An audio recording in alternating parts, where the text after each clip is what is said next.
ఆ సందర్భంగా ఈ 5 సంవత్సరాల్లో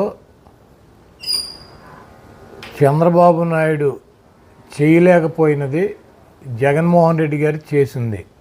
సంక్షేమ కార్యక్రమాలు కావచ్చు, నాడు నేడులో స్కూళ్ళు రూపురేఖలు మార్చింది కావచ్చు, లేకపోతే కొత్తగా తీసుకొచ్చిన మెడికల్ కాలేజీలు కావచ్చు, ఫిషింగ్ జెట్టీలు కావచ్చు, లేకపోతే కొత్త కట్టేటువంటి హార్బర్స్ కావచ్చు, అనేక అభివృద్ధి కార్యక్రమాలు, సంక్షేమ కార్యక్రమాలు ఇవన్నీ కూడా చేశాము. నాకు ఇంకొకసారి అవకాశం ఇస్తే ఇంకా గొప్పగా చేస్తాను. కాబట్టి నేను మీ కుటుంబాలకు మంచి జరిగితే నాకు ఓటేయండి. ఆరోగ్యశ్రీ కావచ్చు, ఫీజు రియంబర్స్మెంట్ కావచ్చు, అమ్మఒడి కావచ్చు, ఇవన్నీ ఆసరా కావచ్చు, విద్యా దీవెన, ఇటువంటి సంక్షేమ కార్యక్రమాలు కూడా ఇచ్చామని చెప్తున్నారు.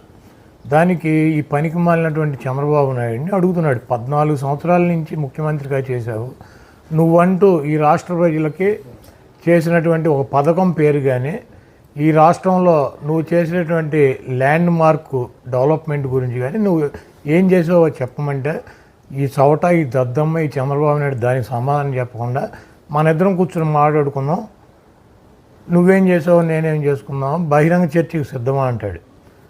చంద్రబాబు నాయుడు, జగన్మోహన్ రెడ్డి గారు బహిరంగ సభకి, బహిరంగ చర్చకి కనుక కూర్చునే పరిస్థితి ఉంటే, ఇటు పక్కన మేము, అటు పక్కన చంద్రబాబు తరఫున తెలుగుదేశం వాళ్ళు వస్తారు. బహిరంగ చర్చ ఒక ఇద్దరు పెద్ద నాయకుల మధ్య జరిగేటువంటి అవకాశం ఉంటుందా? ఇది భారతదేశంలో ఎక్కడైనా జరిగిందా? ఇప్పుడు మేమేం చేసామో ప్రజలకు చెబుతున్నాం. జగన్మోహన్ రెడ్డి గారు నా పరిపాలన బాగుందంటే నాకు ఓటేయమని చెబుతున్నాడు.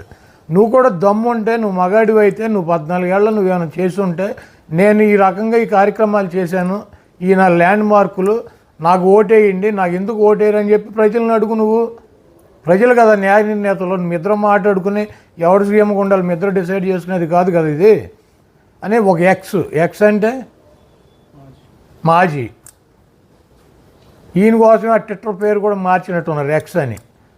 ఆ ఎక్స్లో ఈయన ఛాలెంజ్ చేస్తాడు. ఎవడికి చేయాలి? ఎక్స్లో ఛాలెంజ్ చేస్తే ఎక్స్కి ఎవరికైనా చేయాలి. ఈ రాష్ట్రంలో ఎక్స్ ఎవడున్నాడు? కిరణ్ కుమార్ రెడ్డి గారు కూడా ఉన్నాడు ఖాళీగా. వాళ్ళిద్దరూ చేసుకుంటే ప్రాబ్లం లేదు. జగన్మోహన్ రెడ్డి గారు ఈ రాష్ట్ర ప్రజలకి ఎన్నుకుంటే ఆయన ముఖ్యమంత్రి అయ్యాడు. 5 సంవత్సరాలు ముఖ్యమంత్రిగా ఆయన పనిచేశాడు. ఆయన ఏం పని చేశాడు ఏంటి ప్రజలకు తెలుపుతారు. వాళ్ళు సాటిస్ఫై అయ్యి జగన్మోహన్ రెడ్డి గారు మాకు మంచి చేశాడంటే మళ్ళీ జగన్మోహన్ రెడ్డి గారిని గెలిపిస్తారు.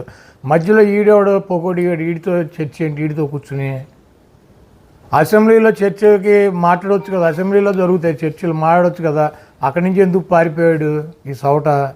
ఇప్పుడు బహిరంగంగా బయట కూర్చోవాలంటే అసెంబ్లీలో ఏడవలేక అక్కడ ఏడిసి బయటికి పారిపోయి వచ్చి ఇవన్నీ పనికి మాలిన కబుర్లు. ఇప్పుడు నేను నా స్థాయికి, నేను చంద్రబాబు, నేను చర్చకి రెడీగా ఉన్నా, నువ్వు వస్తావంటే వస్తాడా? జగన్మోహన్ రెడ్డి గారి స్థాయి ఏంటి, చంద్రబాబు నాయుడు స్థాయి ఏంటి? 3 పార్టీలు కలిసి పోటీ చేసినా కూడా జగన్మోహన్ రెడ్డి గారి మీద గెలవగలనా లేదా అని చెప్పి మిణుకుమంటే చేస్తున్నాడు. చంద్రబాబు నాయుడు గారి పార్టీ సైజు ఎంత, జగన్మోహన్ రెడ్డి గారి పార్టీ సైజు ఎంత? 170 సీట్లలో పోటీ చేసి 151 సీట్లో గెలిచినాడు. 25 పార్లమెంట్లకు పోటీ చేసి 22 పార్లమెంట్లు గెలిచాడు. రాజ్యసభలో 11 రాజ్యసభ సభ్యులు ఉన్నారు. అసెంబ్లీలో ఉన్నటువంటి 58 ఎమ్మెల్సీ